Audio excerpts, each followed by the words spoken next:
श्री परमात्मने नमः। नारायणं नमस्कृत्य नरं चैव नरोत्तमं देवीं सरस्वतीं व्यासं ततो जयमुदीरयेत्। श्रीमद् भगवत गीता साधक संजीवनी 9वां अध्याय परम गुह्य ज्ञान श्लोक 7 से 10 महासर्ग और महाप्रलय का वर्णन। श्लोक 6 में भगवान ने संपूर्ण प्राणियों की स्थिति अपने में बताई, पर उनके महासर्ग और महाप्रलय का वर्णन करना बाकी रह गया, अतः उसका वर्णन आगे के 2 श्लोकों में करते हैं। श्लोक 7 सर्वभूतानि कौन्तेय प्रकृतिं यान्ति मामिकां कल्पक्षये पुनस्तानि कल्पादौ विसृजामि अहम्। हे कुंती नंदन, कल्पों का क्षय होने पर महाप्रलय के समय संपूर्ण प्राणी मेरी प्रकृति को प्राप्त होते हैं और कल्पों के आदि में महासर्ग के समय मैं फिर उनकी रचना करता हूँ। व्याख्या। ब्रह्मा जी के एक दिन का नाम कल्प है, जो मानवीय 1000 चतुर्युगी का होता है। इतने ही समय की ब्रह्मा जी की एक रात होती है। इस हिसाब से ब्रह्मा जी की आयु 100 वर्षों की होती है। ब्रह्मा जी की आयु समाप्त होने पर जब ब्रह्मा जी लीन हो जाते हैं, उस महाप्रलय को यहाँ कल्प क्षय पद से कहा गया है। जब ब्रह्मा जी पुनः प्रकट होते हैं, उस महासर्ग को यहाँ कल्पादौ पद से कहा गया है। महाप्रलय में तो जीव स्वयं प्रकृति को प्राप्त होते हैं और महासर्ग के आदि में मैं उनकी रचना करता हूँ। ये 2 प्रकार की क्रियाएं देने का तात्पर्य है कि क्रियाशील होने से प्रकृति स्वयं लय की तरफ जाती है, अर्थात क्रिया करते करते थकावट होती है तो प्रकृति का परमात्मा में लय होता है। ऐसी प्रकृति के साथ संबंध रखने से महाप्रलय के समय प्राणी भी स्वयं प्रकृति में लीन हो जाते हैं और प्रकृति परमात्मा में लीन हो जाती है। महासर्ग के आदि में उनके परिपक्व कर्मों का फल देकर उनको शुद्ध करने के लिए मैं उनके शरीरों की रचना करता हूँ। रचना उन्हीं प्राणियों की करता हूँ जो कि प्रकृति के परवश हुए हैं। जैसे मकान का निर्माण तो किया जाता है, पर वह धीरे धीरे स्वतः गिर जाता है, ऐसे ही सृष्टि की रचना तो भगवान करते हैं, पर प्रलय स्वतः होता है। इससे सिद्ध हुआ कि प्रकृति के कार्य संसार शरीर की रचना में तो भगवान का हाथ होता है, पर प्रकृति का कार्य ह्रास की तरफ स्वतः जाता है। ऐसे ही भगवान का अंश होने के कारण जीव स्वतः भगवान की तरफ उत्थान की तरफ जाता है, परंतु जब वह कामना ममता आसक्ति करके स्वतः पतन ह्रास की तरफ जाने वाले नाशवान शरीर संसार के साथ अपना संबंध मान लेता है, तब वह पतन की तरफ चला जाता है। इसलिए मनुष्य को अपने विवेक को महत्व देकर तत्परता से अपना उत्थान करना चाहिए, अर्थात कामना ममता आसक्ति का त्याग करके केवल भगवान के ही सम्मुख हो जाना चाहिए। श्लोक 8 प्रकृतिं स्वाम अवष्टभ्य विसृजामि पुनः पुनः भूतग्रामम् इमं कृत्स्नम् अवश्यं प्रकृतिर्वशात्। प्रकृति के वश में होने से परतंत्र हुए इस संपूर्ण प्राणी समुदाय की कल्पों के आदि में मैं अपनी प्रकृति को वश में करके बार बार रचना करता हूँ। व्याख्या। महाप्रलय के समय सभी प्राणी अपनी व्यष्टि प्रकृति कारण शरीर में लीन हो जाते हैं। व्यष्टि प्रकृति समष्टि प्रकृति में लीन होती है और समष्टि प्रकृति परमात्मा में लीन हो जाती है, परंतु जब महासर्ग का समय आता है तब जीवों के कर्म फल देने के लिए उन्मुख हो जाते हैं। उस उन्मुखता के कारण भगवान में यह संकल्प होता है जिससे समष्टि प्रकृति में शोभ हलचल पैदा हो जाता है। जैसे दही को बिलोया जाए तो उसमें मक्खन और छाछ ये 2 चीजें पैदा हो जाती हैं। मक्खन तो ऊपर आ जाता है और छाछ नीचे रह जाती है। यहाँ मक्खन सात्विक है, छाछ तामस है और बिलोना रूप क्रिया राजस है। ऐसे ही भगवान के संकल्प से प्रकृति में क्षोभ हुआ तो प्रकृति से सात्विक, राजस और तामस ये तीनों गुण पैदा हो गए। उन तीनों गुणों से स्वर्ग, मृत्यु और पाताल ये तीनों लोक पैदा हुए। उन तीनों लोकों में भी अपने अपने गुण, कर्म और स्वभाव से सात्विक, राजस और तामस जीव पैदा हुए, अर्थात कोई सत्व प्रधान है, कोई रजा प्रधान है और कोई तमा प्रधान है। ये जीव महाप्रलय के समय प्रकृति में लीन हुए थे, तो तत्वतः प्रकृति का कार्य प्रकृति में लीन हुआ था और परमात्मा का अंश चेतन समुदाय परमात्मा में लीन हुआ था, परंतु वह चेतन समुदाय अपने गुणों और कर्मों के संस्कारों को साथ लेकर ही परमात्मा में लीन हुआ था।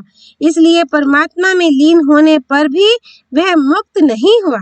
अगर वह लीन होने से पहले गुणों का त्याग कर देता तो परमात्मा में लीन होने पर सदा के लिए मुक्त हो जाता, जन्म मरण रूप बंधन से छूट जाता।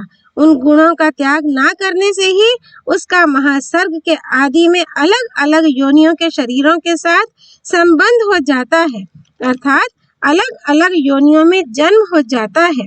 प्रकृति परमात्मा की एक अनिर्वचनीय अलौकिक विलक्षण शक्ति है।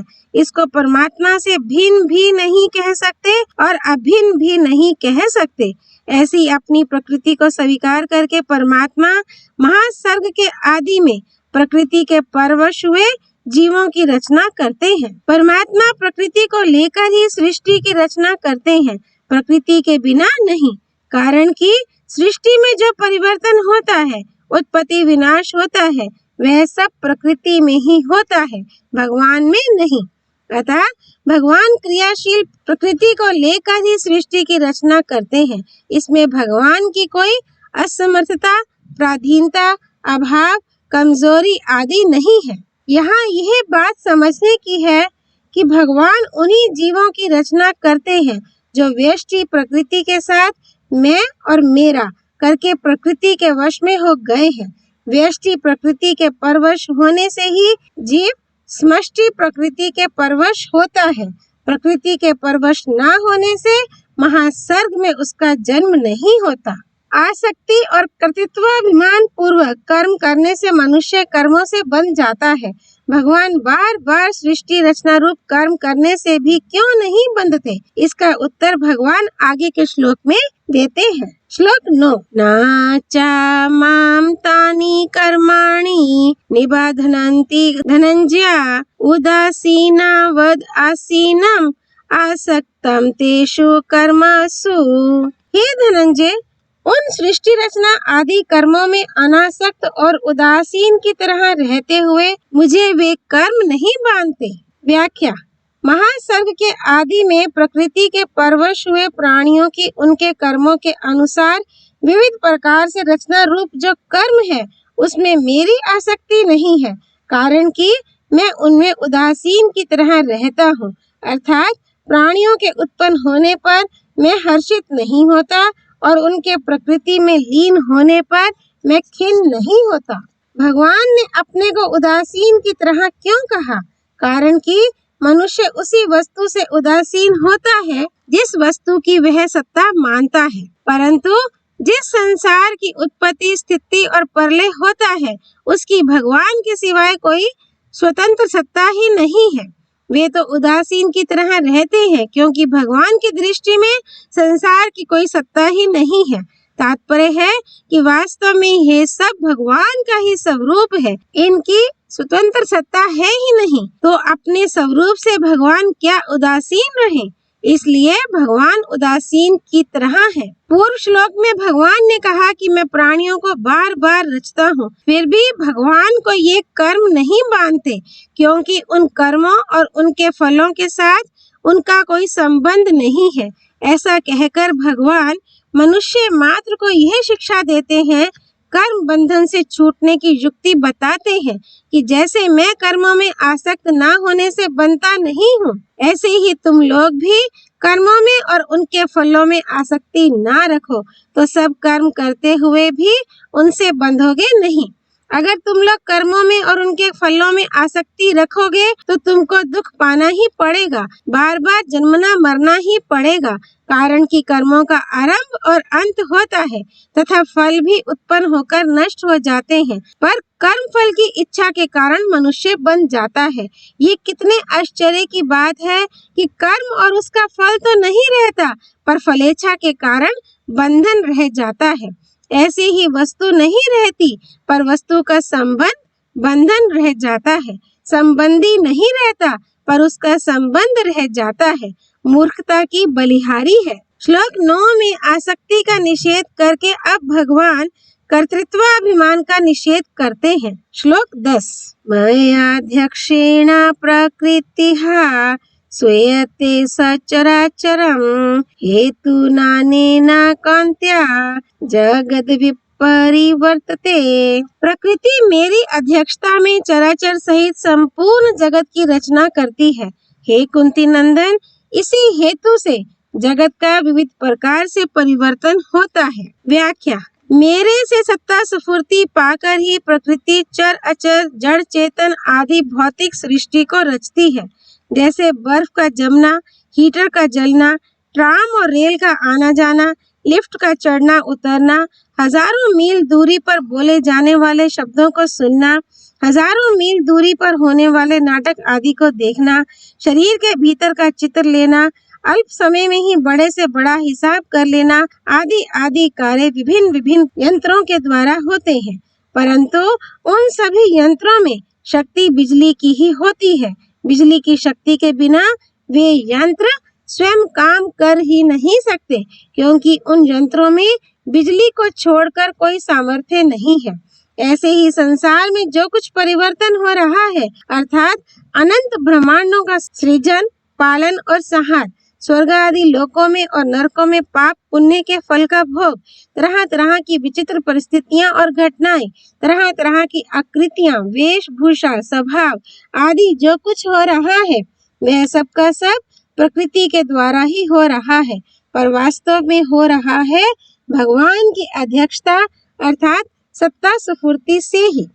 भगवान की सत्ता स्फूर्ति के बिना प्रकृति ऐसे विचित्र काम कर ही नहीं सकती, क्योंकि भगवान को छोड़कर प्रकृति में ऐसी स्वतंत्र सामर्थ्य ही नहीं है कि जिससे वह ऐसे ऐसे काम कर सके। तात्पर्य यह हुआ कि जैसे बिजली में सब शक्तियां हैं, पर वे मशीनों के द्वारा ही प्रकट होती हैं, ऐसे ही भगवान में अनंत शक्तियां हैं, पर वे प्रकृति के द्वारा ही प्रकट होती हैं।